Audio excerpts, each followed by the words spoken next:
Welcome back to Automotive Electronics. Today we got in front of us a 2006-ish Dodge Ram. I don't know if that's a 1500 or a 2500, probably a 2500 since we're looking at a diesel gauge there. Nice and crusty looking. Might even just clean this up before we start.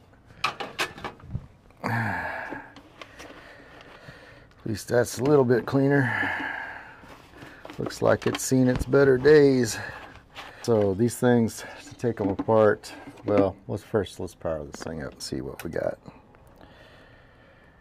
Got the needle on the wrong side of the little peg here, that's for sure. Don't know if we can possibly get that moved around. Let me get my big ass head out of the way, maybe. We can get that moved around to where it basically let gravity do the work for you. I don't know if you can see that moving, but a little gravity assist there. What was the complaint on this one? Tach, right? Yeah, tach and speedo not working. Well, you got a deep voice. You trying to use your YouTube voice, man? Joe trying to be cool on YouTube. You got to move everything around for it to even come on. So we got the needles moved back around. They should reset to 0. They do. So it just got a delay when it comes up? Nah, I had to like move it around. See? There it goes. Alright. Let's see if we can get this into some kind of a test mode here. Hold down on the trip button here while it powers up. Some of these just take a minute. I don't know. I think it's just the bench setup, but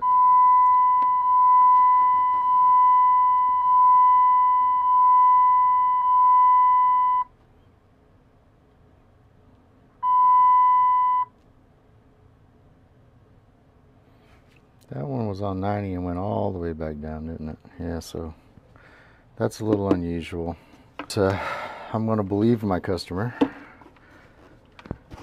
And tach not working, and these are a chronic problem.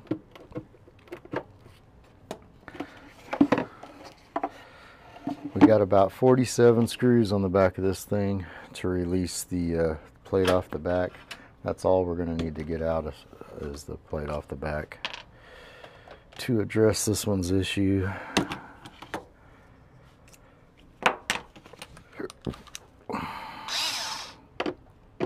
Here you go.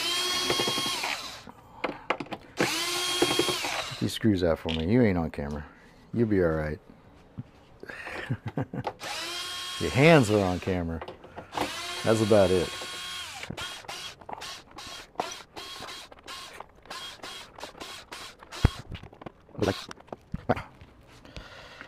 The whole problem usually is right here with the tach.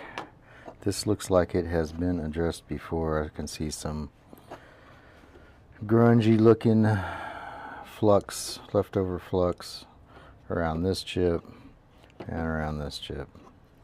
So I'm not sure if somebody's been in here or if this is just maybe corrosion. I don't know, so that's pretty crusty looking. It honestly doesn't look like there's been any solder work on it though. So this is the chip we're actually after. This is the one that's the kind of driver chip for the tach. And we've also got this one over here that pretty crusty looking, but I don't really see any solder work, so I'm not sure if they maybe tried to. There's two different ways to approach this. You can put some flux on there and go after it with a heat gun and just try to reflow the solder. That's probably what the deal was with this one. But honestly, I don't know why they obviously didn't do that one. 2 out of 3. 2 out of 3 ain't bad, but it ain't good either.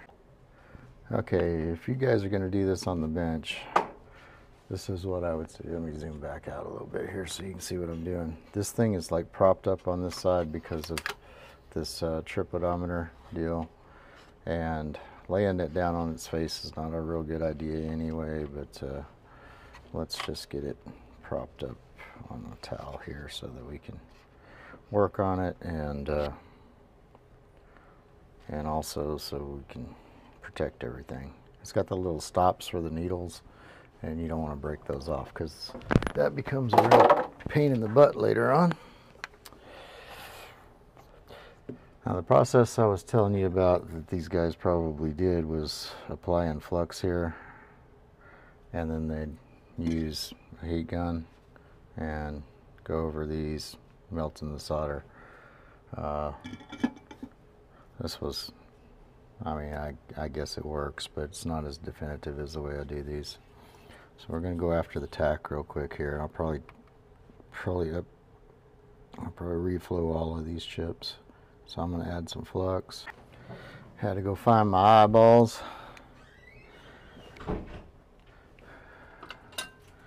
And we're going to get to work here. When soldering these, and really anything, you want to find your position of comfort on this stuff, because you don't want to be soldering like with your elbow up like this and trying to solder. That never works out good. So I'm going to get on one of these pins and get it heated up. Add a little solder. Go down to the next one. My head's in the way. Is my head in the way? Well, Joe had a good idea to get it under the microscope, but the problem with that is you can see some of my solder work wasn't so shit hot. Okay.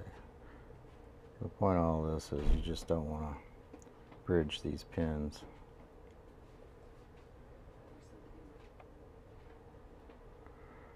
Well, having to work around this capacitor here, which is in my way. There we go.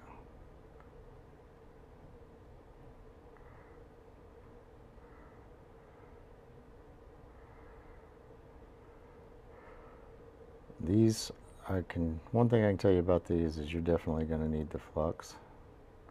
That's too much. There we go.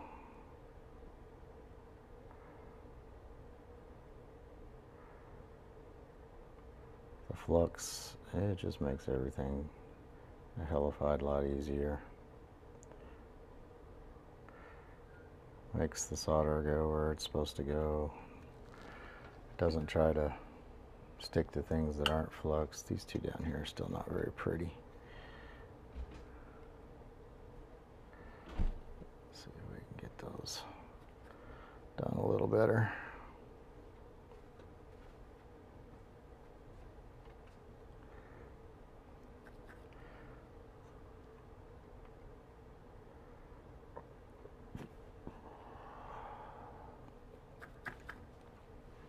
So what you'll be watching for is not to get these pins. So if you've got a big old ball of solder on there and it's bridging between those two pins, you don't want that. That's bad. All day, every day, that's bad. I'm gonna get this turned around because, like I said, position of comfort is an important thing. Now you can see a little bit better on this other side. There's not as many shadows. I'll get this, go down this side.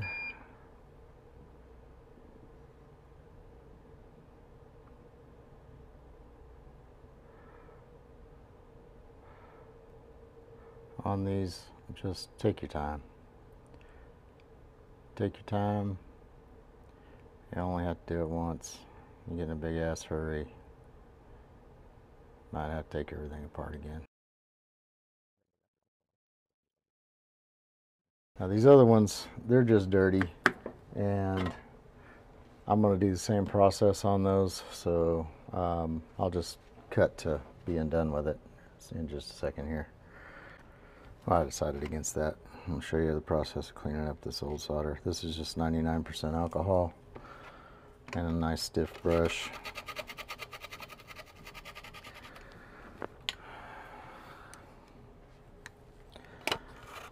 that old flux, when it sits on there, I have seen it flat eat through things before.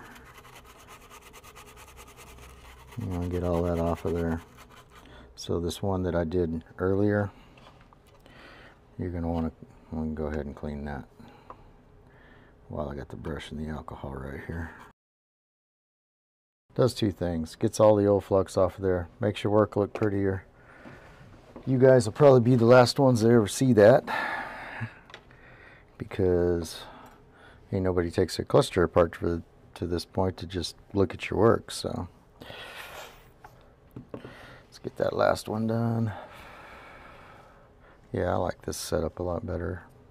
We changed the setup in the shop here a little bit, and now I've got it to where I can see what I'm recording while I'm doing it. Made a big difference. There's a lot more goes into this shooting videos of electronics repairs than you would know otherwise. Nice and clean. So I wanted to show you all a good example of what I was talking about with the bridging, because I just accidentally bridged one. Let's see if I can zoom in with the regular camera enough that you can see if it'll focus. As you can see right here, I have bridged 2 pins. Pretty easy to unbridge usually. Get your soldering iron clean and touch on there and just rake off.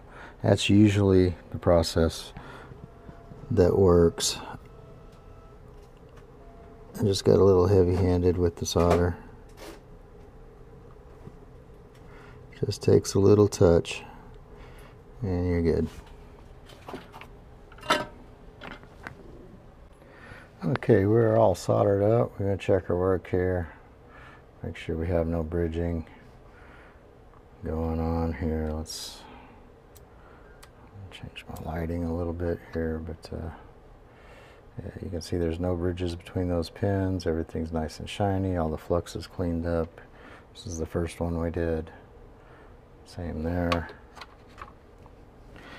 And the last one I just did. All good there. So we're going to clean up a little of this West Texas dust, and if you guys were wondering how to do that, basically just a paintbrush. You can get your got an air supply, a compressor or something, you can use that.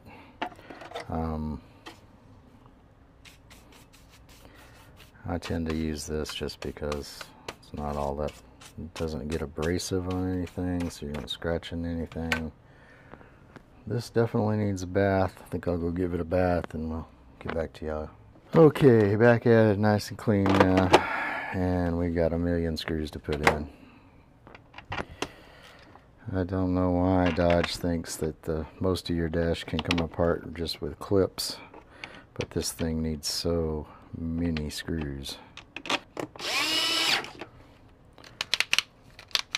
If you're going to be working on instrument clusters, make sure you got a drill, if you're using one of these, with a torque limiter on it, because you don't want to accidentally drive a screw all the way through one of these things.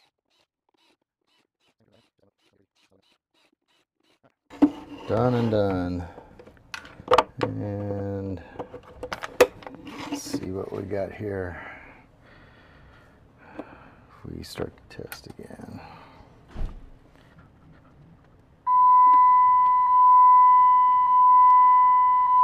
Told you it's got sound. Yeah, I believe this was different. We had to go back and look, but this was not coming down nice and easy. Before it was much more all over the place. So we probably affected a couple of repairs on this, and that's how it's done. Still got some dirty sections, man.